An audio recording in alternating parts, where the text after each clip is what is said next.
ఆ పెరుగుతున్న ధరలకు అనుగుణంగా మీరు కనీస వేతనాలు ఇవ్వండి.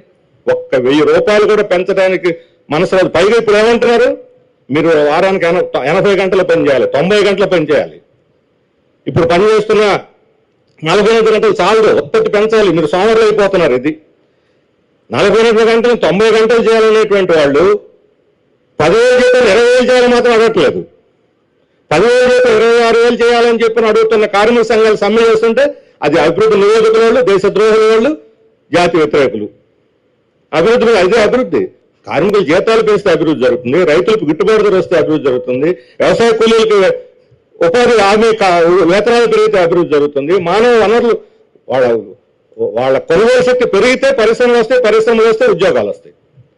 ఇప్పుడు మన అమెరికా టారిఫ్ లాంటిది వస్తే ఆక్వారంగం సంక్షోభమే, ఇవి సంక్షోభమే ఇప్పుడు మన దేశానికి వచ్చి ఒత్తిడి పెట్టి నువ్వు మా దగ్గర